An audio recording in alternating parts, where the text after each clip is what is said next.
Hey, Startup Nation, welcome back to another episode of Level Up, where we help you build and grow your dream practice and work with the clients that you most love, that you're most called to serve.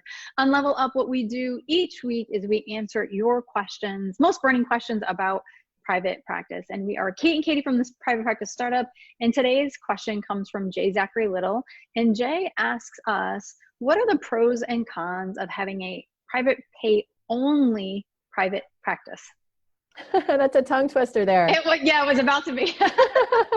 Yeah, great question. And before we dive into answering that, let's just thank TherapyNotes for sponsorship of this series. If you're in need of an awesome EHR plus telehealth platform, I almost got tongue-tied there. Check them out at therapynotes.com and use code PPS for your first 2 months for free. Pros and cons for private pay. This is a specialty of ours, so we like to talk about it. It is. And I guess we should do a disclaimer is that Kate and I have built our private practices completely private pay only. We definitely came from the world of insurance and Medicare and Medicaid and all of that stuff. So we get that. But we made the decision to build our practices private pay only. And I know obviously we're big pros, but let's just talk about some of the cons first, right?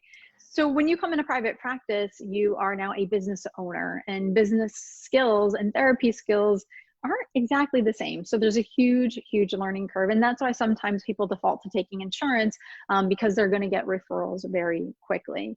So a con is really understanding the business, but with coaching, mentoring, what we do is we really help therapists set up a clear marketing foundation so that they can really understand what it takes to have a thriving, successful, sustainable private practice. So that would be one of the cons. Is it's a huge, huge learning curve being a business owner, and not only being a business owner, but really learning to market. There's so much that really goes into that. And Kate and I really try to take the approach and reframe marketing as really just a conversation about you speaking of stuff about that you're passionate about that really attracts others. So that's a really important thing. Yeah, so that would be one of the cons.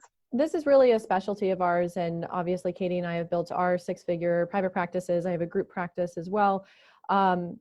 When you use the word con for that, it almost makes me go, oh, but I don't really see it as a con. If you don't have coaching or mentoring or a step-by-step proven system that you're following to learn that foundation for your business and for marketing, then definitely will be con. It would fall under the con category of trying to learn everything the hard way, struggling, feeling overwhelmed, frustrated, throwing spaghetti at the wall, trying to figure out what sticks. But when you have that proven system that can work for you time and time again, and it plays on your strengths and natural talents, I see it as more of a pro. But that, I guess maybe I'm a little biased with my opinion there. So in terms of pros, we see that there's a lot of pros. I shared in the previous Level Up video that I, a long time ago, way back in the day, worked as a utilization review coordinator, and it made me allergic to dealing with insurance companies because I would have to be on the phone with them so long, and it was crazy making. So I decided then and there that no way am I working with insurance. It's going to be private pay all the way.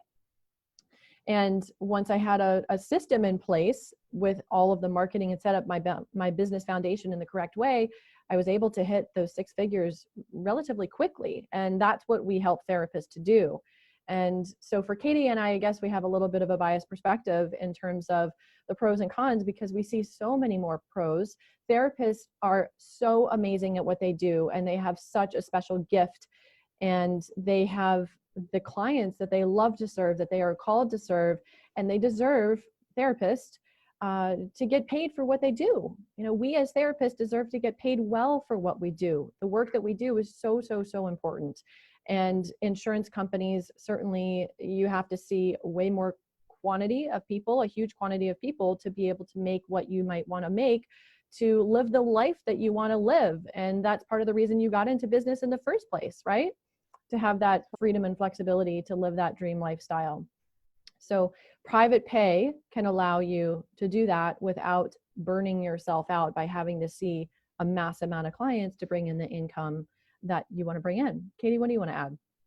Another thing that I want to add, Jay, is that when you are private pay and you're clear on who your ideal client and your niche is, it's like this self-fulfilling, like circle, because you're working with the clients that you're most inspired by, that you're most passionate about, and you do your best work. They feel that, they become raving fans. They tell the people who need it. I would say friends and family, but usually our business is not like, I'm seeing this amazing therapist for, my spouse and I having, we had an affair. That doesn't happen. But usually if a friend is coming to them and saying, I'm really struggling, I need a therapist for my daughter who's having so much school anxiety, she won't go, your name pops out in their mind. So, it's just this beautiful reciprocal relationship when you are working with the clients that you're absolutely most inspired and passionate about.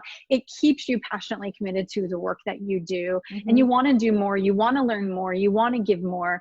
A thing that we hear often is for therapists who are in the insurance world, some therapists who take insurance do have specialties, but some therapists who are taking on really anyone who has that insurance really feel exhausted and uninspired. And like Kate said, a lot of times they're working 35, I've heard even like 40 hours a week. It's just a lot to sit in a chair and work with clients. It's a lot. So the reality is for me, is I was working like three half days. I was doing supervision and I still could make it 6 figures. So it's possible to definitely do that. And then you have way more time to do other things that you want and desire, and charity, community, family, all of those types of things. So that's just our perspective. Yeah, absolutely. And if you're struggling and you really want to build a private pay practice, maybe you have a hybrid practice, you're on some insurance panels and you really want to get off and do the full fee private practice. That is our specialty. That's the area that we really love to help therapists with, building a private practice that works for them, that works for their lifestyle, and allows them to really focus on what's most important to them. So check out our private practice marketing e-course and coaching programs. The e-course is a self-study program, and we walk you through all of the aspects that you need to set up that really strong foundation for your business so that your marketing works for you time and time again. And we launch the coaching program a few times a year. So we'll put the links in the resources. And one other thing, Jay, I wanted to throw in, one of, I think, the major pros to me that was very important to me, Kate shared her story about not wanting to take insurance. I did, community mental health for 13 years, is I didn't want to chase my money. It feels really good to be in control of how and when you get paid. I didn't want to be seeing clients and then insurance said you missed a period and I have to resubmit and now I'm not getting paid for a month or two.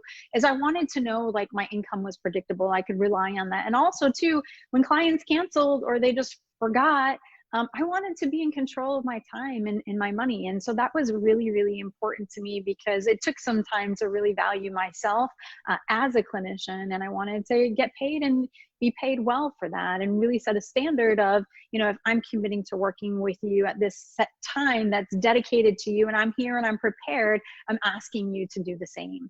I know, thinking back to community mental health, of how many no-shows and running around and chasing clients, and that's the message that we got. And that's just not the type of life I wanted to live or the practice that I wanted to have. So just wanted to throw that extra one out there. Really great question. We hope that this inspires you and helps you along your journey. And we are here to help you and cheer you along as well. And guys, remember, you got this. So we're here. You guys got this. And if you have additional questions, look for the Ask Us post. It's in our Facebook group, and we will feature you on our Level Up series. Take care, everybody. You guys got this.